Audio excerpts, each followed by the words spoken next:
ये गाड़ी इतनी बड़ी है कि ये चड्ढा साहब इधर से फोन करते हैं। हाँ भाई सुन ना, सामान लेके पहुँच। तो 2 दिन बाद ड्राइवर को सुनाई देता है। तो ड्राइवर एक साइकिल लेके मालिक के पास जाता है। तो ये दोनों मिलकर मिनटों में ही एक टावर बना देते। गजब। लेकिन तभी बिल से एक घड़घोष निकलता है। कौन है बे? तेरा बाप। और चड्ढा को छेड़ को भग जाता है। तो चड्ढा एक डिब्बे में डायनामाइट भर के नीचे भेजता है। झुके रहना पड़ेगा मेरे आगे। लेकिन ये बिल्ला उसी को हैप्पी वाला बर्थडे केक जैसा सजा के मुच्छड़ के पास भेजता है। ओ भाई ये क्या है? लेकिन चड्ढा को शक होता कि साला अभी ही तो साला 3 बार बर्थडे मनाया, तो ये फिर किसका बर्थडे? बात तो सही है। लेकिन ये बिल्ला बोलता कि तेरा ही चौथा बर्थडे है। अच्छा। और उससे कैंडल बुझाने को बोलता। और बस मन गया टकला बर्थडे। गबरू हाथी के सूंड को सीढ़ी बना के नीचे उतरता और दरवाजा तोड़ के अंदर जाता है। तो सभी लोग अपना मेला लेके भग जाते और ये गबरू नहाते हुए आदमी का घर ही उठा लेता है। शर्म है कुछ?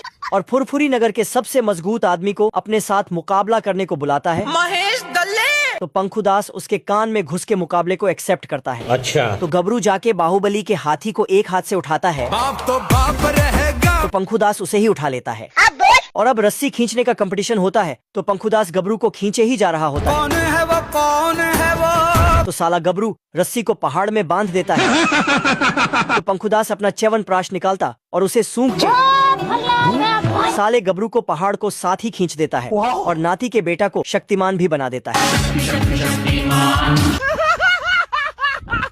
और पंखुदास बहुत हंस रहा होता है। तो गबरू जाके गांव ही पहुंचा देता है। लेकिन तभी एक मूर्ति के 2.5 कुंटल के गधे से पंखुदास का मुंडी धनक जाता है। बतख नाइट ड्यूटी कर करके बस में ही पसर गया होता है।